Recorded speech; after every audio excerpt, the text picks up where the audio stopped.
So, again, there's many different ways we can look at this, and my original thought that continues to stream into this concept that Osho introduces. Now, it's simply that we in reality only experience something like 2 or 3% of what really is. 97%, 98% is lost. It's completely lost within our filters of reality. We are perceiving these interpretations, these fragments, these fractured perspectives that are offering interpretations of interpretations from another that isn't really rooted within reality, isn't really rooted within truth. A lot of these things, again, they are just blips and fragments of perspective. This is not the same as actually knowing, of actually experiencing in the visceral world, right?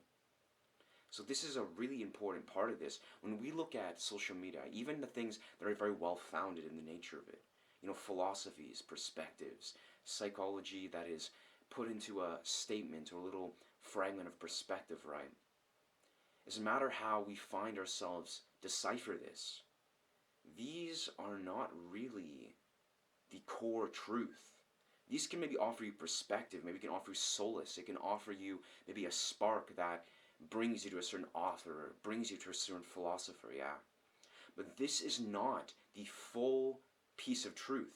This is more so trying to give you a means to now navigate and direct you to a source, a greater source of knowing and a greater source of truth. But this is for you to discern this. This is for you to understand that, alright, maybe you're going to go seek out this speaker, this writer, this philosopher, this psychologist, and go and extract perspective and continue to discern and understand more intimately what the core truth behind this statement or this quote or this philosophy is. Simply, a lot of these things are not meant to be taken at face value.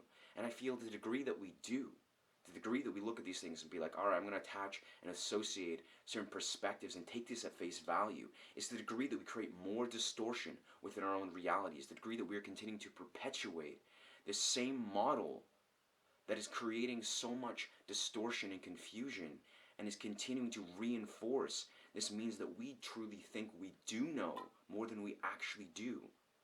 That means that we genuinely need to accept, before we get to a greater source of actually knowing, we need to really go deep and really sit with ourselves and understand to the degree that we are operating of a lens that is not seeing things as they really are.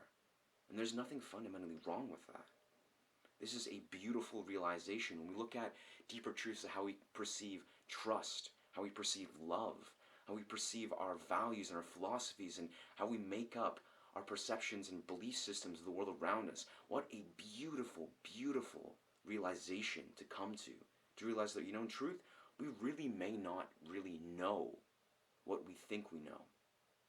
We have the means to question and challenge a lot of these belief systems, a lot of these models of what we experience and perceive, models like love, models like trust, and everything that ripples off of these things. This is a powerful and potent catalyst to go deeper into what we really know and to see these things for what they really are. To see these things for what we really experience in the real world, in the visceral. So when we give ourselves permission to go deep within why it's important to consciously step away from social media,